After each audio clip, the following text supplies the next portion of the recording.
우리가 한평생을 살아가면서 우리 모두에게 원하는 소원이 있습니다. 좀 염려 좀 하지 않고 근심 걱정 좀 하지 않고 살았으면 좋겠다는 이 소원은 우리 모두의 소원인 겁니다.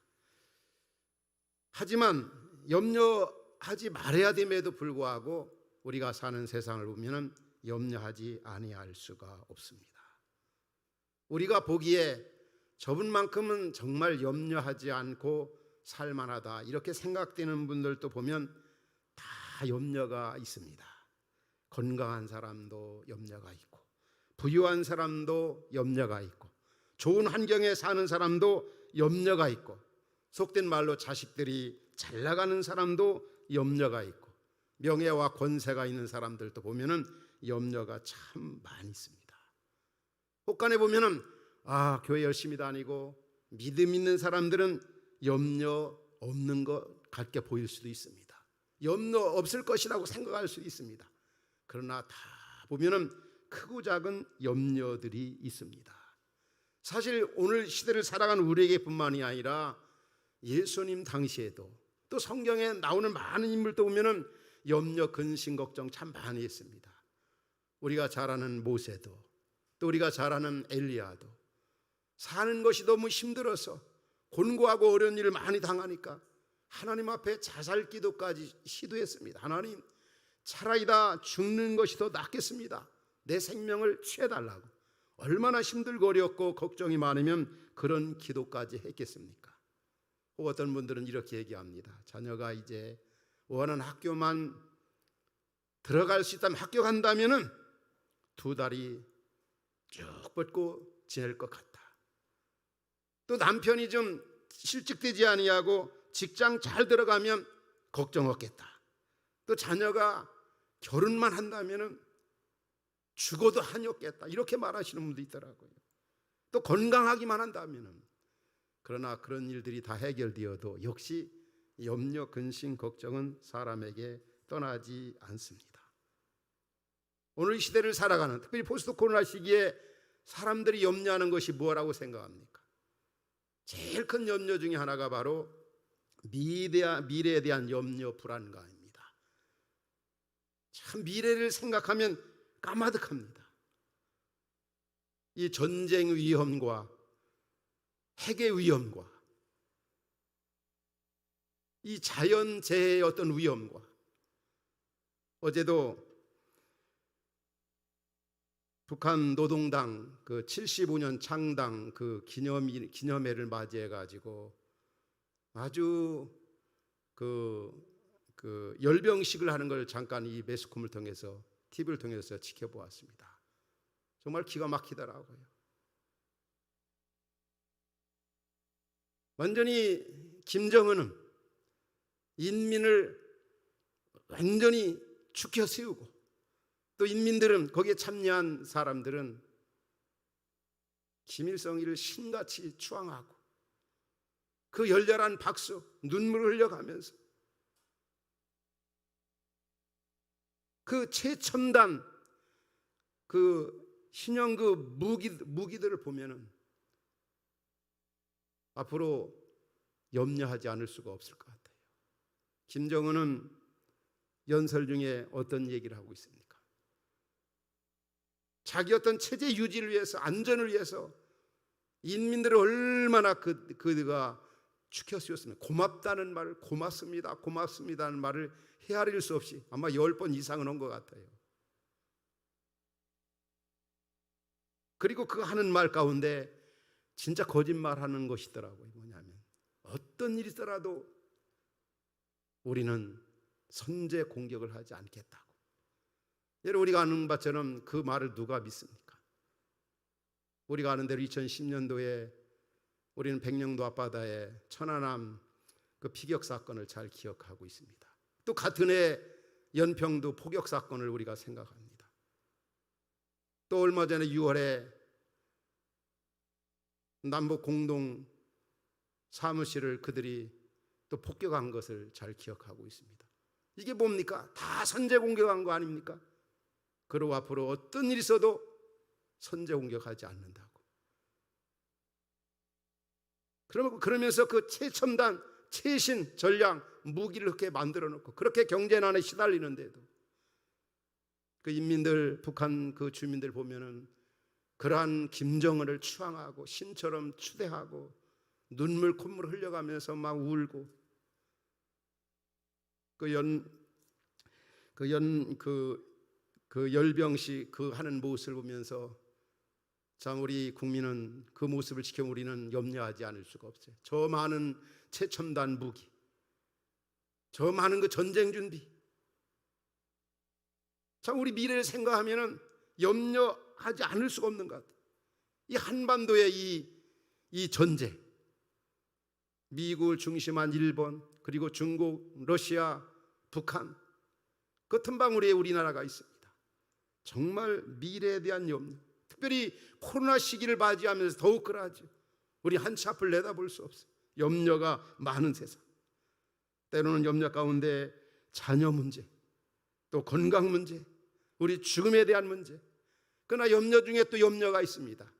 이 경제 문제입니다. 오늘 본문을 보면은 예수님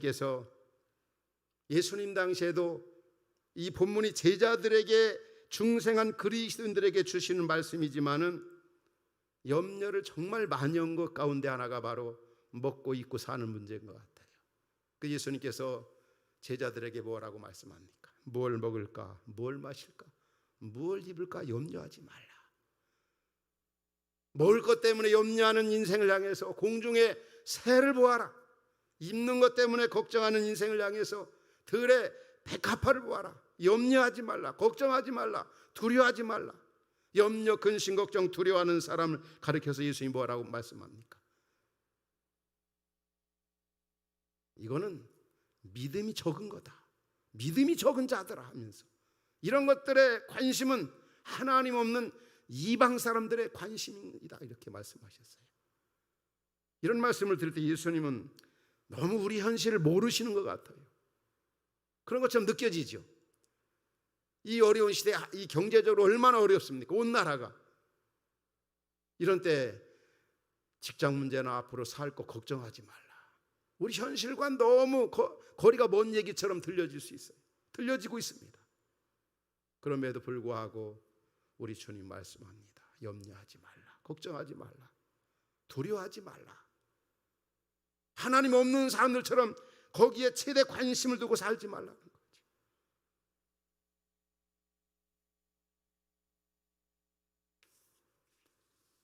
그러면 왜 우리에게 하나님이신 예수님, 우리의 구원자인 예수님께서 염려하지 말라고 하시는 이유가 염려하지 않을 수가 있으니까 염려하지 말라고 말씀하시지 않습니까? 우리에 있는 거 다 아시는 그런 분이신데, 그래서 왜 우리가 이렇게 염려가 있는가? 염려가 떠나지 않는가? 염려에서 자유할 수가 왜 없는가? 여기에서 치료받고 회복되고 극복하기 위해서는 염려가 어디에서 생기는가 근원을 알아야 됩니다. 우리 몸에 병이 들었을 때 병의 그 원인을 알면 치유가 되어지죠. 치료가 되어지고 회복이 됩니다. 염려의 근원을 찾는 것이 굉장히 중요합니다.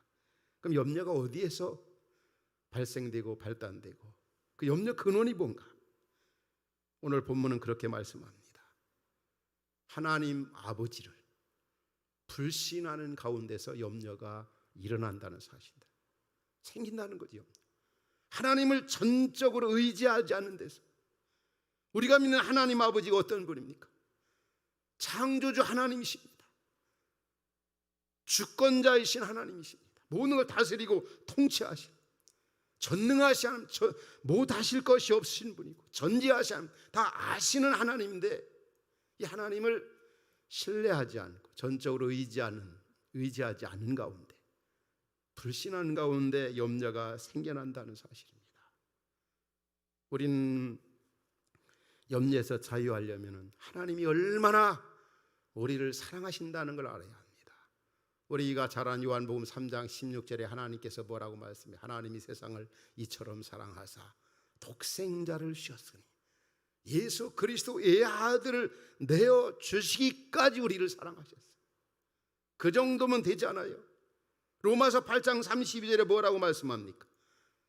자기 아들을 아끼지 아니하시고 모든 사람을 위하여 내어주신 이가 어찌 그 아들과 함께 모든 것을 우리에게 주지 않게, 모든 거, 우리의 필요한 모든 거 다 주시겠다고. 거짓말 못하시는 그분이. 스바냐 3장 11절에 이런 말씀도 나오죠. 하나님이 얼마나 그 백성인 우리를 좋아하시고 즐거워하시니 너희 하나님 여호와가 너희 가운데 계시니 그는 구원을 베푸실 전능자시라. 그가 너로 말미암아 기쁨을 이기지 못하시며 너를 잠잠히 사랑하시며 너로 말미암아 즐거이 부르며 기뻐하시리라 하리라. 너 1인칭 단수 주격으로 쓰고 있어요. 우리 공동체로서 사랑하지만 하나밖에 없는 것처럼 그리스도 예수를 믿어 구원받은 우리 하나하나를 그렇게 기뻐하시고 그렇게 좋아하시고 그렇게 관심을 가지신다는 거예요. 그런데 왜 염려가 생기느냐? 그런 하나님 아버지를 별로 생각질 않아요. 인정을 하지 않아요. 의지를 하지 않아요. 먹을 것 입을 것 때문에 걱정하는 그 당시의 제자들, 오늘의 살아간 우리에게 본문은 뭐라고 말씀합니까? 25절에 오면은 하반절에 몸이 의복보다 중하지 아니하냐. 의복, 몸을 주신 분이 누굽니까? 우리 하나님 아버지입니다. 그러면 몸을 주셨는데 왜 입을 걸 안 주시겠느냐 이거예요. 그래서 질문 던지죠. 몸이 중요하냐, 의복이 중요하냐? 몸이 중요하죠. 몸 주었으면 몸에 필요한 옷을 주지 않겠느냐. 또 말씀합니다. 음식보다 목숨이 더 중요하지 않냐. 목숨이 생명을 주신 분이 우리 하나님 아버지입니다. 생명을 주신 분이 하나님 아버지인데 왜 생명을 유지해 나가는데 먹을 것 마실 걸 왜 안 주겠느냐 이거지요. 그리스도 예수를 믿어 하나님의 자녀가 된 우리들, 하나님 아버지께서 확실하게 책임져 주시겠다는 겁니다. 우리가 아무리 힘든 어려운 시기를 살아가고 있지만 정말 하나님을 전적으로 신뢰하고 사랑할 때 우리는 이 염려에서 자유할 수 있고 해방을 받을 수가 있는 거죠. 염려의 근본 원인은 바로 하나님을 전적으로 신뢰하지 않고 불신하는 가운데 온다는 사실을 잊지 말아야 합니다. 이런 사람을 가리켜 믿음이 적은 자들아 이렇게 말씀합니다. 또 다른 측면에서 한번 소극적 측면에서 우리가 염려에서 어떻게 하면 자유할 수가 있는가? 무엇보다도 염려는 정말 나쁜 거라는 걸 생각해야 돼요. 나쁜 거. 아주 못된 거고 나쁜 거라는 거. 우리의 몸과 마음과 우리의 정신적인 모든 면을 망가뜨리고 병들게 하는 게 바로 이 염려입니다. 염려 정말 해로운 것이지. 또 염려는 백해무익. 염려해봐야 하나 쓸데가 없다는 거죠. 염려 때문에 우리가 손해보는 게 얼마나 많이 있습니까? 그래서 잠언 그 17장 22절에 그런 말씀 나오잖아요. 마음의 즐거움은 양약이라도 심령의 근심은 뼈를 마르게 하느니라. 그 근심, 걱정, 염려 뼈를 마르게 한다. 몸과 마음과 정신. 요즘 이 포스트 코로나 시기에 얼마나 많은 사람들이 통계에 의하면 엄청나게 이 코로나 시대에 살아가면서 우울증, 우울감, 이 정신적으로 얼마나 많은 국민들이, 얼마나 많은 열방의 백성들이 염려 근심 때문에 일어난 그런 질병들이 크다는 것을 우리는 듣고 보고 알고 있습니다. 그래서 염려는 정말 나쁜 거다.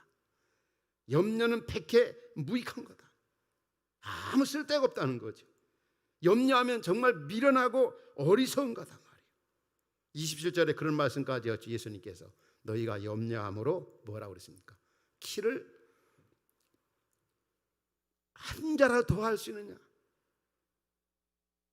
저같이 키가 작은 사람, 컸으면 좋겠다, 컸으면 좋겠다, 막 염려한다고 키가 커지겠느냐 이거예요. 염려해봐야 소용이 없죠. 여기서 말한 키라는 말은 신체적인 크기도 말하지만 신장을 얘기하기도 하지만 이 생명의 길을 얘기하는 겁니다. 흔히 요즘 누가 표현하는 것처럼 99세 998323이라고 99세까지 팔팔하게 건강하게 살다가 잠깐 아프고 자다가 갔으면 좋겠지만 그렇게 마음같이 됩니까? 내가 오래 살고 싶다고 생명의 연장을 내가 늘릴 수 있습니까? 그럴 수 없다는 거예요. 염려가 그와 같다는 사실입니다. 그래서 우리가 염려에서 자유하려면은 이런 소극적 측면에서 염려는 소용없다, 소용이 없는 거다, 나를 해롭게 하는 거다, 나를 망치게 하는 거다, 우리의 미래를 전부 저당 잡히는 거예요.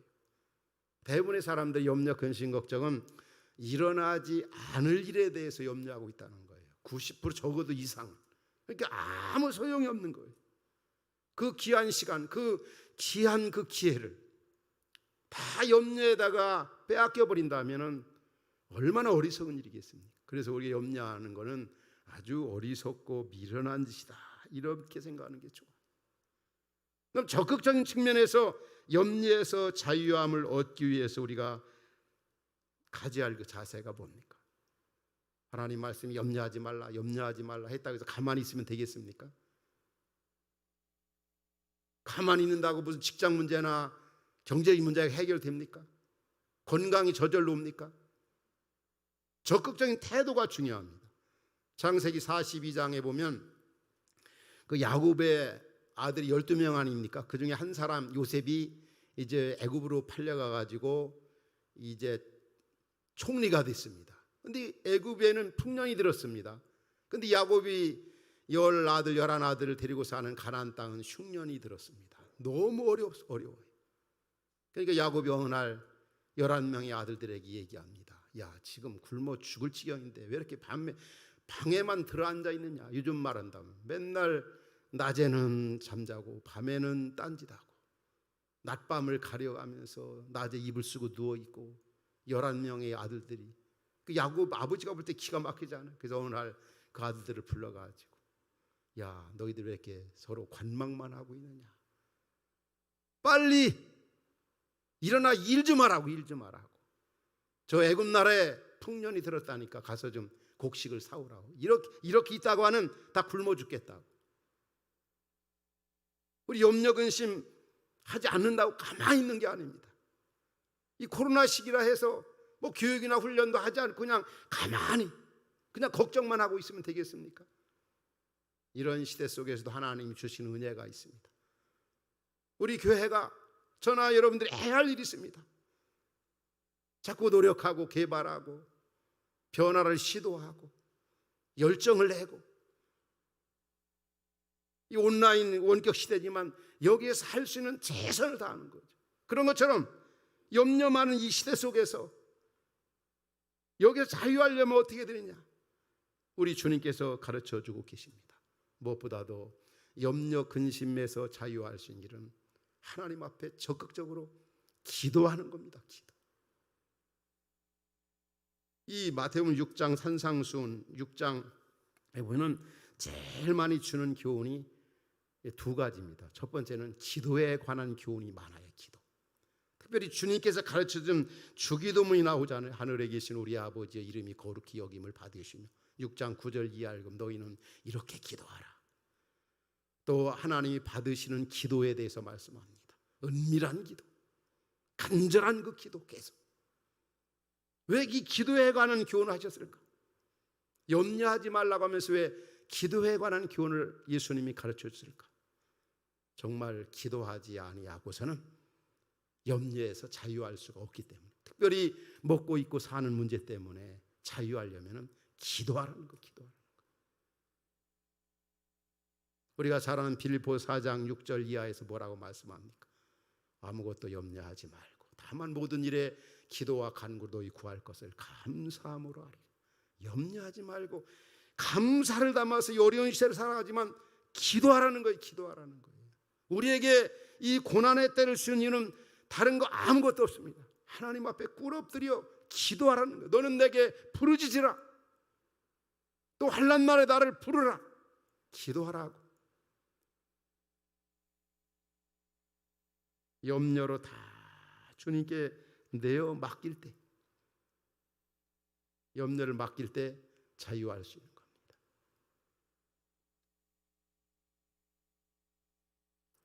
염려로 다 맡기라는 거, 하나님께. 제가 오래전입니다. 아마 혼자 지낼 때였던 것 같아요. 이제 불도 들어오지 않은 방바닥에서 이렇게 잠을 자는데 새벽 2시나 3시쯤 되었던 것 같아요. 제 귀 속에 이 곤충벌레가 들어가가지고 얼마나 이 캄캄한 그 새벽에 제 귀 속에서 그 곤충벌레가 팔딱팔딱 뛰는지 너무 고통스럽고 너무 힘이 드는 거예요. 난 그렇게 곤충벌레가 귀 안에서 막 그 뛰고 날 때 그렇게 고통스러운 건 처음 그때 경험을 했어요. 빨리 이 벌레가 좀 안에 들어있으니까 죽일 수도 없고 잡을 수도 없고 빨리 좀 나왔으면 좋겠는데, 그런데 새벽 이렇게 아마 2-3시간 지났을 텐데요, 살살 이렇게 기어 나오는 그런 느낌을 받아요. 그래서 제가 마음 가운데 너 하여튼 기어 나오기만 해봐라. 내가 너 그냥 안 내버려 두겠다. 그래가지고 이제 기어 나오는 그런 느낌을 받을 때 제가 종이와 막대기를 준비했어요. 그러다가 나오자마자 그냥 종이로 덮어가지고 그 곤충벌레가 어떻게 생겼는지 모르겠어요. 그냥 발로 그냥 발바닥으로 작살내버렸어요. 저는 그때를 생각하면서 바로 염려라는 게 이거다. 그냥 기도로서 완전히 박살내버리는 거죠. 기도로서 하나님께 다 내어 맡기는 거예요. 내어 맡기는 거죠. 우리의 기도에 대해서 쉽게 응답하지 않는 것에 대해서 여러분 낙심하지 않길 바랍니다. 조지 물러가 그런 표현을 했습니다. 여러분 조지 물러 잘 알잖아요. 66년 동안 기도해가지고 15만 명 이상의 고아를 먹여 살린 사람이 바로 이 조지 물러입니다. 그런데 그가 기도할 때마다 즉각 응답해 주셨을까요? 아니에요. 그가 이런 어록을 남겼습니다.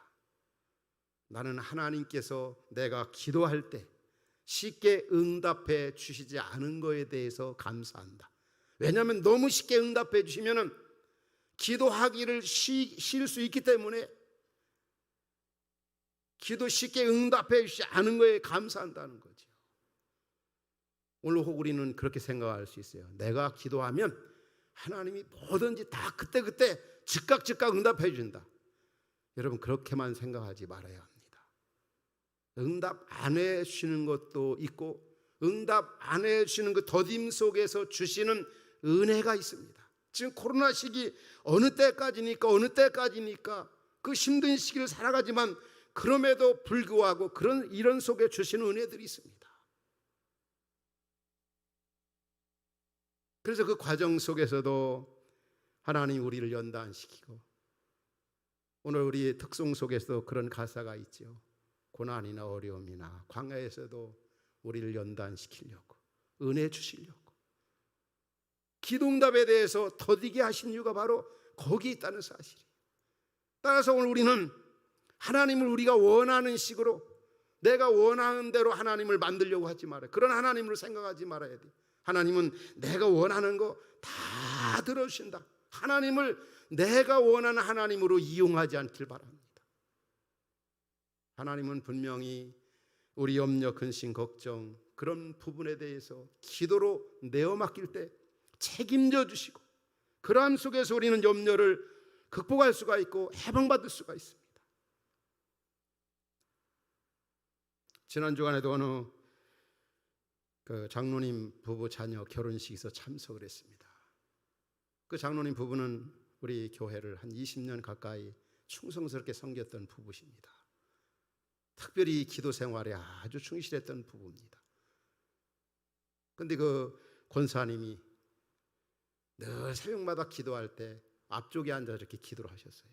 그런데 어느 날 보니까 저 뒤쪽에 와서 기도하시는 거예요.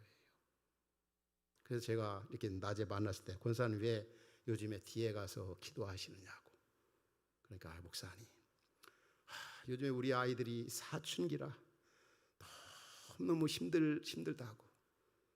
그런데 나는 이렇게 기도 생활 충실히 하는데 혹 주변에서 또 우리 성도들이라도 우리 아이들의 어떤 신앙생활하는 모습을 보면 실족할까 봐 부끄러워가지고 뒤쪽에 와서 기도한다는 거예요. 목사로서 그런 얘기를 들을 때 참 마음이 아팠습니다. 누구나 다 말할 것 없이 다 사춘기를 보내는, 사춘기에 있는 자녀를 둔 그런 부모들은 힘들잖아요. 그런데 이번에 이렇게 결혼식장에 가서 그 자녀들이 참 믿음으로 잘 자라서 아름다운 그 가정을 이루고, 또 동생이 축가를 불러주고 서로 격려하는 그 모습을 볼 때, 그 장로님 부부의 그 모습을 보면서 참 결코 기도는 헛되지 않구나, 그 기도의 열매가 확실하게 맺고 있구나, 의인의 후손은 걸식하는 걸 보지 못했다고 하던 시편의 기자의 말대로 결코 우리의 기도는, 기도 열매가 바로 지금 현장에서 나타나고 있구나, 그러면서 저도 옛날 생각하면서 이렇게 눈물 나더라고요. 참 하나님께서는 꼭 기도를 들어 응답해 주신 하나님이시구나. 우리가 어떻게 염려해서 극복할 수가 있겠습니까? 다른 것 아닙니다. 기도하는 일입니다. 요즘에 자녀들 문제로 인해서 참 이 코로나 시기에 만나면 너무 힘들어하더라고요. 여러분, 염려 대신, 걱정 대신에 살아계신 하나님 앞에 기도로 내어 맡길 수 있기 바랍니다. 베드로전서 5장 7절은 뭐라고 말씀합니까? 너희 염려를 다 주께 맡겨버리라. 다 주께 맡겨버려. 하나님이 돌보시겠다는 거죠.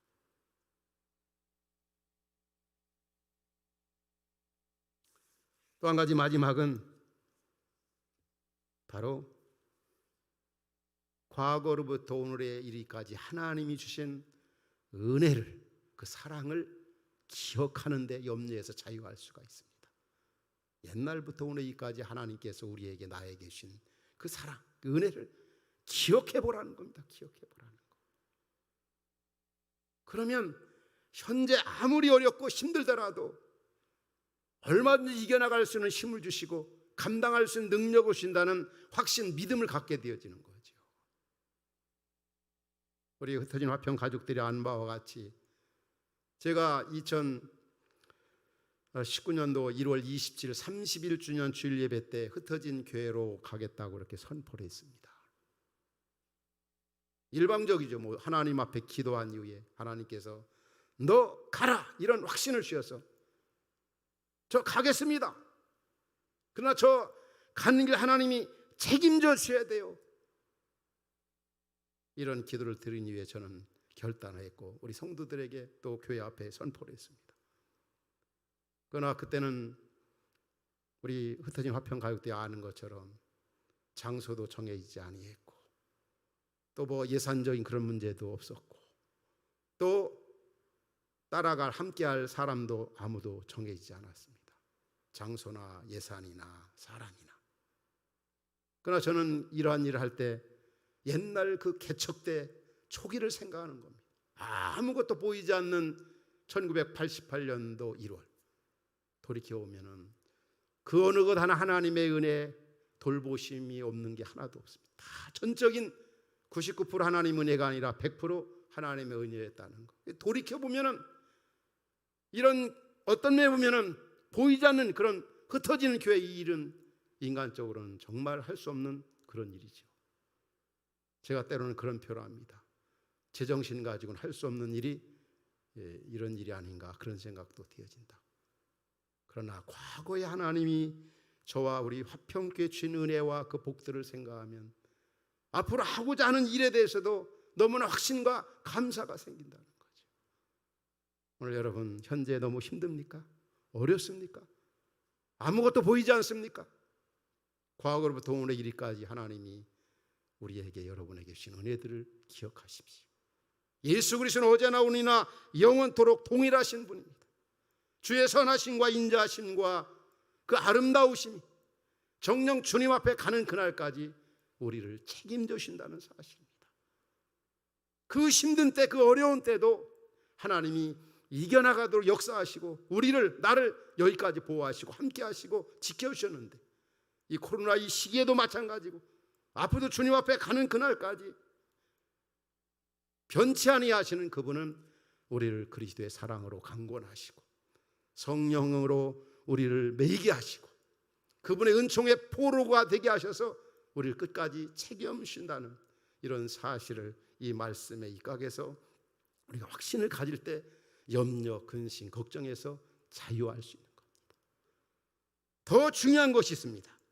오늘 본문 마지막 33절에 뭐라고 말씀합니까? 너희는 먼저 그의 나라와 그의 일을 구하라. 그리하면 이 모든 걸 너희에게 더하시리라. 의주 문제, 이건 구함으로 얻어지는 것이 아니라 하나님 나라를 구하라. 하나님의 영광을 구하라. 하나님의 뜻을 구하라. 적극적 측면에서 일할 때 자유할 수가 있다는 염려 근심에서. 말씀을 듣는 우리 성도 여러분, 진짜 인간적으로 생각하면 현재 처해 있는 정황이나 앞날을 보면은 걱정, 염려하지 않을 수가 없어요, 여러분. 그게 당연한 거예요. 그러나 우리 걱정, 염려 없이 살아야 되지 않겠어요? 그러려면 긍정적인 측면, 적극적으로 하나님 나라를 구하십시오. 하나님의 영광을 구하십시오. 하나님의 뜻, 하나님 비전 따라 살아가십시오. 그러면 나머지 우리가 염려하는 모든 거 거짓말 못하시 하나님께서 완전하게 책임져 주시겠다는 거예요. 하나님 나라와 의를 구하라고 그랬는데 그게 뭘까? 성경 몇 구절을 여러분들에게 마지막으로 소개해드리고 싶어요. 하나님 나라를 구하는 게 뭘까? 요한복음 17장 4절에 이런 말, 예수님의 고별기도 이렇게 기도하십니다. 아버지께서 내게 하라고 주신 일을 내가 이루어 아버지를 이상해서 영화롭게 하였사오니. 하나님 아버지를 영화롭게 하는 것, 하나님 아버지를 존귀케 하는 것, 그분의 영광을 위해 사는 게 바로 하나님 나라를 구하는 것입니다. 또 한 가지가 있습니다. 바로 잠언 25장 13절입니다. 잠언 25장 13절. 충성된 사자는 그를 보낸 이에게 마치 수수한 날의 얼음 냉수 같아서 그 주인의 마음을 시원하게 하느니라. 우리 주님의 마음을, 우리의 영원한 생명을 주신 그분의 마음을 좀 시원하게 되는 거 있잖아요. 이게 하나님 나라를 구하는 거, 충성을 다해서 시원하게 되는 거. 마지막 한 가지가 요한복음 8장 29절입니다. 우리 예수님께서 이렇게 말씀하셔요. 나를 보내신 하나님 아버지께서 나와 함께 하시도다. 나는 그가 항상 그가 기뻐하신 일을 행함으로써 나를 혼자 두지 않. 예수님은 항상 아버지가 기뻐하신 일만 했다는 거예요. 오늘 우리 사랑하는 말씀 듣는 우리 성도 여러분, 흩어진 가족 여러분, 우리의 주님의 기쁨이 되는 성도님들이 되십시오. 우리 주님을 좀 기쁘시게 해드리십시오. 바울은 고린도후서 5장 9절에서 그렇게 말합니다. 자기는 주님 앞에 서는 그날까지, 내가 이 땅에 살든지 떠나든지 주님 앞에 서는 그날까지 주님을 기쁘시게 하는 것이 자기의 최고의 소원이라고 그랬습니다. 우리를 주님 나라 가는 그 나라로 옮길 때까지 우리 흩어진 화평의 가족들, 우리 성도님들 정말 주님을 존귀케 하십시오. 우리를 구원해 주님을 영화롭게 하시고 그분의 마음을 좀 충성을 다해서 시원하게 해드리십시오. 그분을 좀 기쁘시게 해드리십시오. 그런 삶을 살아갈 때 우리가 염려에서 자유할 수가 있다고 하는 사실입니다.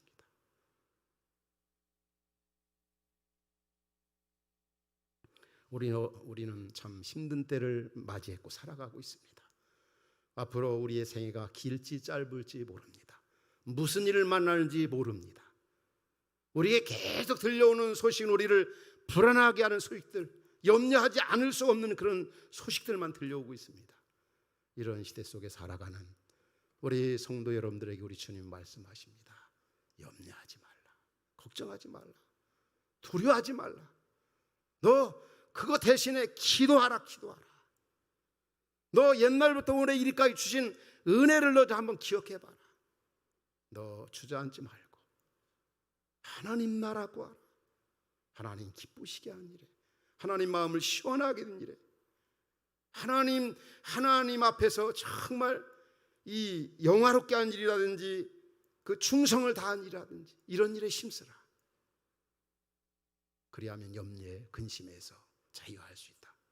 우리 주님이 주신 최첨단 이 무기를 가지고 염려 많은 세상에서 주신 사명을 감당하며 행복하게 살아가는 우리 복된 우리 성도님들 될 수 있기를 주의 이름으로 축원합니다.